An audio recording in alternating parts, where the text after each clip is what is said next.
ఓం శ్రీ విద్యాం జగతాం ధాత్రీం సర్గస్థితిలయేశ్వరీం నమామి లలితాం నిత్యాం మహా త్రిపుర సుందరీం. పవిత్రాత్మ స్వరూపులైన మీ అందరికీ మీ తల్లి అవ్యాజ్యమైనటువంటి మాతృప్రేమను అందిస్తూ శ్రీ లలితా భవానీదేవి భావన గమ్య మానవ జీవితంలో బాహ్యమైనటువంటి భావనలు చాలా ఉంటాయి. అంతఃకరణంలో ఆధ్యాత్మిక జ్ఞానంతో కూడినటువంటి భావన సర్వోత్కృష్టమైనటువంటిది. ఆ దివ్యమైనటువంటి భావన యొక్క గమ్యము పరబ్రహ్మ స్వరూపము అంటూ పరబ్రహ్మం యొక్క పరంధామాన్ని చేరేటువంటిది ఈ యొక్క దివ్య మంత్రం. అటువంటి దివ్యమైనటువంటి చైతన్య స్థితికి తీసుకుని వెళ్ళేటువంటి తల్లి లలితా భవానీదేవిగా ఈ మంత్రరాజ్యం తెలియజేస్తున్నది. మహాభారతంలో పరీక్షణ్ మహారాజుని కాటు వేసేందుకు తక్షకుడు అన్నటువంటి ఒక సర్పరాజు బయలుదేరి వస్తున్నటువంటి సమయంలో ఒక వేద బ్రాహ్మణుడు తక్షకుడు అన్నటువంటి సర్పరాజు యొక్క కాటు నుంచి ఆ రాజును రక్షించేందుకు అతడు కూడా అదే మార్గంలో ప్రయాణం చేస్తూ వస్తున్నాడు. ఈ విషయం తెలిసినటువంటి తక్షకుడు ఆ పండితుని యొక్క శక్తిని పరీక్షించేందుకు తనను తాను పరిచయం చేసుకొని తన కాటుకు ఒక వృక్షం ఎలాగా పరిణామం చెందుతుందో ప్రత్యక్షంగా చూడమంటూ తక్షకుడు ఒక పచ్చని మహావృక్ష రాజాన్ని కాటు వేశాడు. తక్షకుని యొక్క కాటుకు ఆ మహావృక్ష రాజ్యం వెంటనే బూడిద కుప్పలాగా మారిపోయింది. ఆ వేద పండితుడు తన చేతిలోనికి కొంత జలం తీసుకొని మంత్రంతో ఆ మంత్ర జలాన్ని ఆ బూడిద కుప్ప మీద ప్రోక్షించగానే తిరిగి ఆ బూడిద కుప్ప పచ్చని వృక్షరాజ్యమైంది. బూడిద కుప్పను తిరిగి వృక్షరాజ్యంగా మలచగలిగే శక్తి ఈ వేద పండితుని యొక్క మహామంత్రానికి ఉన్నది. అతడు పఠించినటువంటి మంత్రం పాము కాటు నుంచి ఒక ప్రాణిని రక్షించేటువంటి మంత్రం. మరి పాము కాటు నుంచి వృక్షాన్ని రక్షించేటువంటి ఆ మంత్రానికే జీవాన్ని ప్రాణాన్ని ప్రసాదించే అంత శక్తి ఉంటే లలితా రహస్యనామ సహస్ర మంత్రాలకు ఎంత శక్తి ఉంటుందో మీరు బాగా ఊహించుకోండి, బాగా ఆలోచించండి. అయితే ఈ మంత్రరాజాలను పఠించేందుకు ప్రతిరోజు మంచి రోజే, భగవంతుని మనం తలుచుకునే ప్రతిరోజు మంచి రోజే, ప్రతి క్షణం మంచి క్షణమే. భక్తుని కులం లేదు. అతడు మ్లేచ్ఛుడైనా ఏ కులానికి చెందినా ఎప్పుడైతే భక్తిని కలిగి ఉంటాడో అతడు సర్వోత్కృష్టమైనటువంటి బ్రాహ్మణోత్తముడు అంటూ ఈ లలితా సహస్రనామాల్లోనే చెప్పి ఉన్నారు. భక్తుడు నిరంతరం భగవంతునితో తన హృదయంతో సంధానాన్ని కలిగి ఉంటాడు, భగవంతుని యొక్క ఆనందాన్ని అనుభవిస్తూ ఉంటాడు. ఇది భక్తి యొక్క ఆనందం. భజ అన్నటువంటి ధాతువు నుంచి, భజ అంటే సేవ నన్నని, భగవంతుని భజించు అని ఇలాగ అర్థాలు వచ్చేటువంటి ఈ ధాతువులో నుంచి భక్తి అనేటువంటిది జన్మించింది. భక్తుడు పరమ భక్తితో పరవశుడవుతూ భగవంతునికి ఏ చిన్న పని చేస్తున్నా మాటలతో వర్ణించలేనటువంటి ఆనందాన్ని అనుభవిస్తూ ఉంటాడు. ఒక పువ్వులు కోస్తున్నా, గంధం తీస్తున్నా, మాలలు కడుతున్నా, దైవానికి అలంకారం చేస్తున్నా, దైవానికి వంట చేస్తున్నా, గదిని శుభ్రం చేస్తున్నా భక్తులు మహా ఆనందాన్ని అనుభవిస్తూ ఉంటారు. భక్తులే భగవంతునికి అనేక రకాలైన సేవలు చేస్తారు. బ్రహ్మజ్ఞాని తనలో బ్రహ్మానంద సుఖంలో మునిగిపోయి ఉంటాడు. భగవంతుని కోసం ప్రత్యేకంగా అతడు ఏమి వ్యక్తిగతంగా చేయలేడు. భక్తుని సేవలకు భగవంతుడు కూడా చాలా దాసుడు, ప్రీతుడు అవుతాడని ఈ మహాశివపురాణంలో వర్ణించి ఉన్నారు. అటువంటిది భక్తి. ఆ భక్తి వలన కలిగేటువంటి జ్ఞాన భావనకు జగదంబ గమ్యము అన్నారు. లలితా రహస్యనామ సహస్రాలను నవరాత్రి దినాలలో మీరు ఒక్కసారి పారాయణం చేస్తే లక్షలాది సార్లు పారాయణం చేసినటువంటి మహాపవిత్రత సిద్ధిస్తుంది.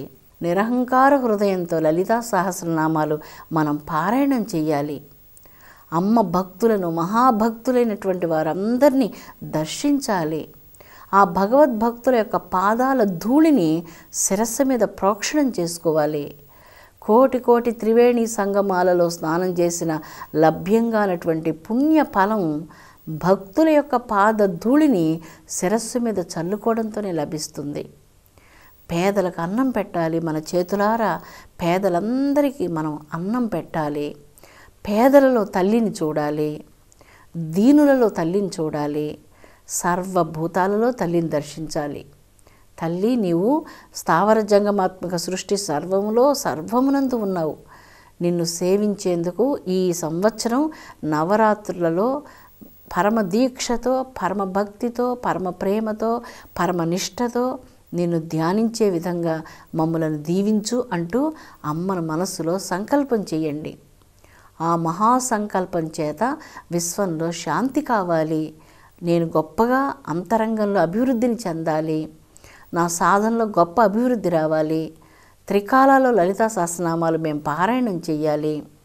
అందరం కలిసి కూర్చొని పారాయణం చేయడం వలన ఆ శక్తి పరమాద్భుతమైంది. ఒక్కరు తమ గృహంలో కూర్చొని పారాయణం చేయడం వలన 1000 నామాల ఫలితం వాళ్ళు పొందుతూ ఉన్నారు. 1000 మంది కూర్చొని ఒక ప్రదేశంలో సహస్రనామాలను సామూహికంగా పారాయణం చేయడం వలన 1000 మంది పారాయణం చేసే ఫలితం ప్రతి ఒక్కళ్లకు లభిస్తుంది. అది ఎలా లభిస్తుంది? ఒక దీపాన్ని మనం వెలిగించినప్పుడు ఆ దీప కాంతి ఒక్కటే మన మీద పడుతుంది. 10 మంది 10 దీపాలు తీసుకొని వచ్చి ఆ గదిలో వెలిగించినప్పుడు 10 మంది దీపాల యొక్క కాంతి మీ మీద పడుతూ ఉంటుంది కదా. అదేవిధంగా 1000 మంది కూర్చొని, 2000 మంది కూర్చొని, 10,000 మంది కూర్చొని ఈ లలితా సహస్రనామాలు ముక్త కంఠంతో భక్తులుగా ఉన్నటువంటి వాళ్ళే కదా నవరాత్రులలో అమ్మను సేవించేందుకు దీక్ష వహిస్తారు.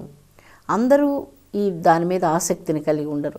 ఎవరైతే పరమభక్తితో ఉంటారో అలాంటి వాళ్ళందరూ కూడా ఈ నవరాత్రులలో దీక్ష వహించి భూమి మీద శయనించి మంచం మీద పడుకోకుండా కఠోరమైన దీక్షతో ఆహారాలు కూడా బాగా తగ్గించుకొని కొద్దిగా పాలు, పండ్లు ఇలాంటి ఆహారాలు తీసుకుంటూ నిష్టతో, భక్తితో, అచంచలమైనటువంటి దీక్షతో అమ్మను సేవించాలి. ఎన్నిసార్లు వీలైతే అన్నిసార్లు జగదంబను లలితా సహస్రనామాలతో పారాయణం చేయాలి, మంత్ర జపం చేయాలి. అమ్మ యొక్క దివ్యమైనటువంటి దీక్షలో తనువు, మనస్సు, ప్రపంచం సర్వం మర్చిపోయి అంతరంగ ప్రపంచంలోనికి ప్రవేశించాలి. అంతరంగ ప్రపంచంలో ప్రవేశించి అమ్మ దయతో బ్రహ్మానంద సుఖాన్ని అనుభవించినటువంటి భక్తులు సర్వత్రా బ్రహ్మమైనే సాక్షాత్కరించుకోవాలి. అందుకే అమ్మని ఇక్కడ భావనాగమ్య అనేటువంటి మంత్రంతో లలితా సహస్రనామాలలో కీర్తిస్తూ ఉన్నారు. భక్తుని యొక్క భావన ఏంటి? లలితాంబిక. ఆ గమ్యం ఏంటి? లలితాంబిక. లలితాంబిక అంటే ఏమిటి? లలితాంబిక అంటే ఓంకారము, పరబ్రహ్మ స్వరూపము, సర్వ చైతన్యాలన్నిటికీ ఆధారమైనటువంటి కేంద్రం, మూలం. ఎప్పుడూ మానవుని యొక్క మనస్సు బాహ్య విషయాల మీద వెళుతూ ఉంటుంది. నవరాత్రులలో కఠోరమైనటువంటి దీక్షను పొంది చేతికి కంకణాన్ని ధరించి భూమి మీద శయనించి ఆహార విహారాల యందు నియమం పాటించి ఎప్పుడైతే లలితాభవాని దీక్షను వహిస్తారో ఆ దీక్ష వలన అంతరంగం ఉన్నతమైనటువంటి చైతన్య భూమికలను అందుకుంటుంది. ఒక అద్భుతమైనటువంటి ఓజోశక్తి, తేజోశక్తితో శరీరం యావత్తు అద్భుతమైన విద్యుత్ శక్తి తరంగితమవుతూ ఉంటుంది. భక్తి గంగానదిలాగా ఉప్పొంగుతూ పొంగుల వారుతూ ప్రవహిస్తూ ఉంటుంది. ఆ భక్తి గంగను ఎవ్వరూ ఆపలేరు. ఆ భక్తి గంగలో భక్తుడు మునిగి తాదాత్మ్యాన్ని చెంది లలితా భవానీదేవి యొక్క దివ్య అనుగ్రహ పాత్రులవుతారు. అందుకే ఈ సంవత్సరం ప్రత్యేకంగా నవరాత్రులలో అపురూపమైనటువంటి చండీ హోమాలు జరుగుతున్నాయి. కోటి మహాపాతకాలు భస్మీభూతమవుతాయి. అమ్మ యొక్క పండు వెన్నెల వంటి మహా అనుగ్రహానికి భక్తులు పాత్రులవుతారు. అమ్మ దయ ఉంటే అన్నీ ఉన్నట్లే కదా. అమ్మ దయ లేనప్పుడు అన్నీ ఉన్నా ఏమీ లేనట్లవుతుంది. అమ్మ దయ చాలా ప్రధానమైనటువంటిది. అందుకనే ఈ సంవత్సరంలో అన్ని రోజులు మీరు పూజించినా పూజించకపోయినా శుక్రవారం పూజించండి అని చెప్తారు. ఒకవేళ శుక్రవారం రోజు పూజించలేనప్పుడు పూర్ణిమ దినం, పౌర్ణిమ నాడు పూజించాలి అమ్మను. ఆ పౌర్ణిమ నాడు కూడా పూజించేటువంటి సౌభాగ్యం లభించినప్పుడు శరన్నవరాత్రులలో జగదంబను పూజించండి. ఈ ప్రపంచంలో ఉన్నటువంటి ఏ విషయం ఆ భక్తుల అంతరంగంలో గోచరించదు. భక్తిలో లీనమై కరిగిపోయి ఆ భవాని యొక్క దివ్యమైనటువంటి సాన్నిధ్యాన్ని అభిలషిస్తూ భక్తి ఆనందంతో ఉప్పొంగుతున్నటువంటి భక్తుని జన్మయే కదా సర్వోత్కృష్టమైనటువంటి జన్మ. అటువంటి భాగ్యాన్ని మనం పొందేందుకు వచ్చే రాత్రులే నవరాత్రులు, 9 రాత్రులు. ఈ 9 రాత్రులు మౌనంతో ఉండి ఏకభుక్తం అంటే ఒక్క పూట మాత్రం భోంచేసి ఏదైనా ఫలాలు లేదా క్షీరం, పాలు ఇలాంటివి తీసుకొని మౌనంతో ఉండి భక్తితో ప్రపంచాన్ని ఒక క్షణం ప్రక్కన పెట్టి, ఈ ప్రపంచాన్ని ఆ 9 రోజులు ప్రక్కన పెట్టి రాగం, ద్వేషం, కోపం లేకుండా, నవరాత్రులలో అసలు కోపం రాకూడదు, ఏ విధమైనటువంటి అసంతృప్తి ఉండకూడదు, మనం ఎవరిని బాధించకూడదు, ఎవరు కూడా మనల్ని కూడా బాధించకుండా ఉంటే బాగుంటుంది. అలాగా ఎవరిని మనం బాధించకుండా, మాట్లాడకుండా, ఏ విధమైన కోపతాపాలు లేకుండా, సూటిపోటి మాటలు మాట్లాడకుండా, ఎటువంటి మానసికమైనటువంటి ఇది లేకుండా రాగద్వేష రహితమైనటువంటి హృదయంతో జగదంబను పూజించాలి. ఇన్ని సంవత్సరాల జీవిత కాలంలో ఇలాంటి గుణాలతో అమ్మను ఎప్పుడైనా పూజించామా ఒక్కసారి ఆలోచించుకుందాం. ఎప్పుడు ఏదైనా వేదనతో, దుఃఖంతో, కోపంతో, మోహంతో, లోభంతో ఏదో ఒక గుణంతోనే అమ్మను ఆరాధించి అది పరిపూర్ణమైనటువంటి భక్తి కాలేదు. అమ్మను ఆరాధించేందుకు కోపం లేని హృదయం కావాలి, అహంకారం లేని హృదయం కావాలి, అమ్మ మీద మహోన్నతమైనటువంటి అనురాగంతో ఉప్పొంగే హృదయం కావాలి, సర్వోత్కృష్టమైనటువంటి ప్రేమతో, భక్తితో అమ్మ కోసం ప్రాణాలైనా సమర్పించగలిగేటువంటి త్యాగపూర్ణమైన హృదయం కావాలి, భక్తిపూర్ణమైన హృదయం కావాలి. అందుకే ఈ సంవత్సరం నవరాత్రులలో అన్ని వ్యవహారాలు ప్రక్కన ఉంచి అటువంటి ఉజ్వల భక్తితో ఇక్కడికి వచ్చి ఎక్కడ చూసినా లలితా సహస్రనామాల యొక్క మంత్రాలతో మారుమ్రోగుతూ అపురూపమైనటువంటి జగదంబ యొక్క యుద్ధ విజయాలను వినిన, పారాయణం చేసిన వాటన్నిటి వలన మానవుని జీవితంలో ఉన్నటువంటి సకల అపజయాలన్నీ కూడా నశించి అనేక విజయ పరంపరలు చేకూరుతాయి. అంతేకాదు నవరాత్రులలో జగదంబను పూజించాలని ముక్కోటి దేవతలే ఎదురు చూస్తూ ఉంటారు. సకల మునిగణాలందరూ ఆ జగదంబను సేవించాలని నిరీక్షిస్తూ ఉంటారు.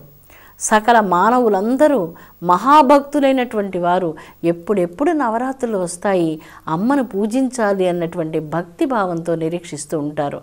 అటువంటి పవిత్రమైనటువంటి నవరాత్రులు ఈ సంవత్సరం మనందరం కలిసి భక్తితో 1000 కోట్ల మంది జనులందరి యొక్క క్షేమాన్ని ఉద్దేశించి, వారందరి సుఖ సౌభాగ్యాల కోసం, సకల మానవాళి యొక్క క్షేమం కోసం, ప్రగతి కోసం, విశ్వశాంతి కోసం జగదంబ యొక్క సేవలో, భక్తిలో మనందరం పవిత్రులం కావాలని జగదంబను సేవిస్తాం. విశ్వశాంతి వర్ధిల్లునుగాక. ఓం శాంతి శాంతి శాంతి.